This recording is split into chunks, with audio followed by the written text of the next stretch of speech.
Everyone else here, I am no expert in sexuality. I can't even say I'm expert about sex.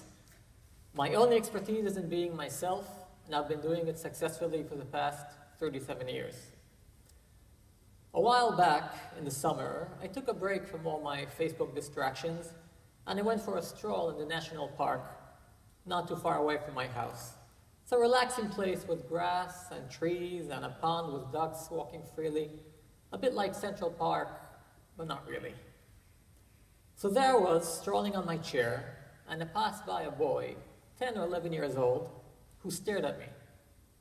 Now, I'm used to being stared at by kids. They often ask their mothers, or sometimes even me, why is this man not walking? Why is he sitting on a chair? So anyway, I'm not offended. But this boy stared at me and asked, what does he have in his hand? Referring to the splint I sometimes wear. And I was thinking to myself, you gotta be kidding me, kid. Of all this complex disability gear, the hands, the feet, the chair, the tilted neck, this is what caught your attention? This splint that you can find on the hand of every other web programmer or secretary that plays too much solitaire in the computer? Come on. Anyway, I didn't hang around to listen to what the mother replied, but the truth is that people do ask me every now and then what the story is with a splint, and I shoot back in a straightforward manner that it's just from excessive masturbation. The first reaction is usually dead silence, and after it sinks in, they burst out in laughter, because when you think of it, it is sort of funny. I'm left-handed anyway. I'm sharing this rather intimate piece of knowledge, which probably falls under too much information, not because I'm eager to have the concept or the mental image of my masturbating stuck in your mind, and if it wasn't, it is now. Don't worry, I'm picturing you naked, so we're even.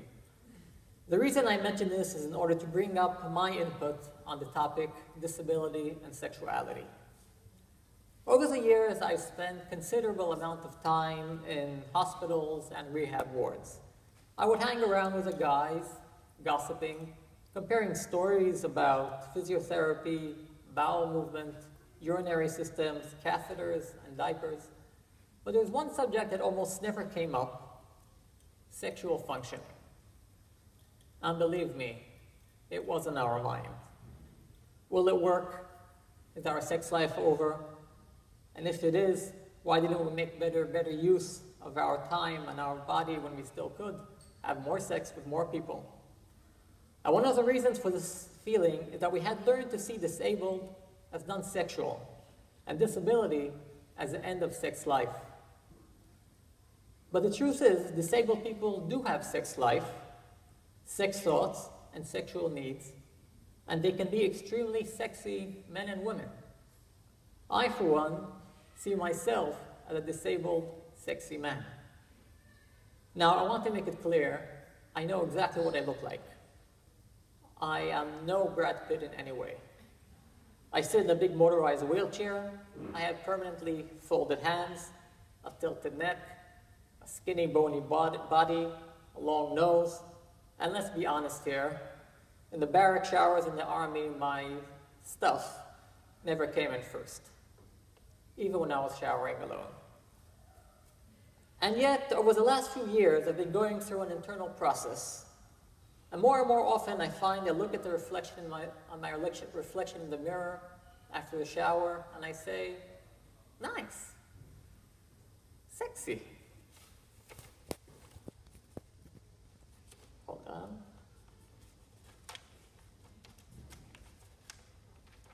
And it's not always been like this. I never felt comfortable with my body, even before I joined the great family of disability. It was never muscular or impressive. For years, I felt self-conscious whenever I needed to take off my shirt in public.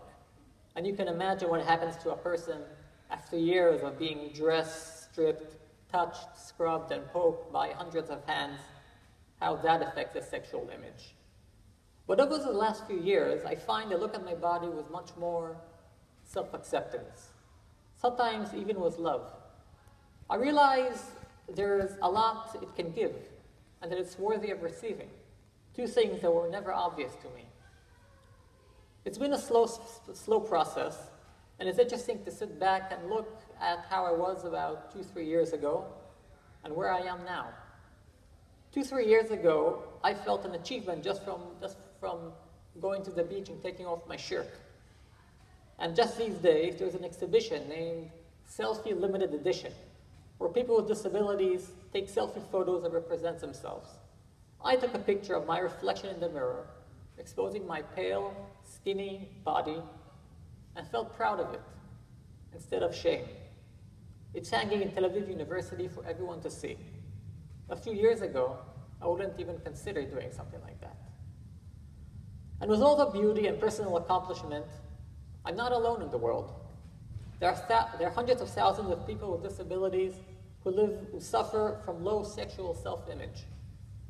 People who absorb and then accept society's perception of disability and sexuality.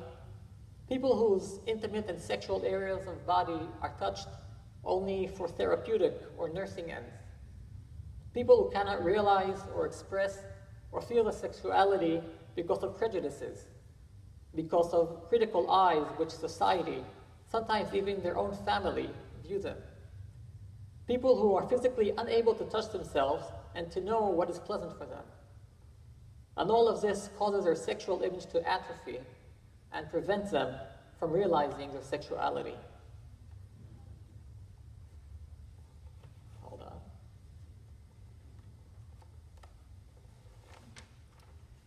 So about a year ago, I opened a Facebook group named I'm Disabled and Sexy, a discussion group where people with disabilities discuss and share information and experiences about disability, sexuality, and body image in a secure, non-judgmental environment.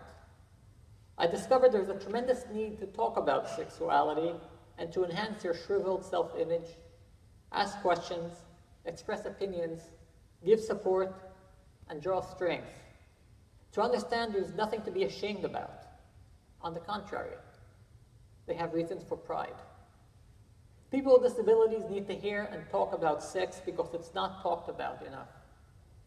If I have to summarize my speech to you, rehabilitation people, this is it. Talk to your patients about sex and sex life. Not only the dry medical aspect of reaching an erection, penetration, orgasm, and fertility, also, but not only. Talk to them and tell them that although it seems almost impossible at present, they can be sexual, attractive, and desirable men and women. Tell them they can have love life and sex life, even if it will most likely be quite different from what they've known so far. It can even be better.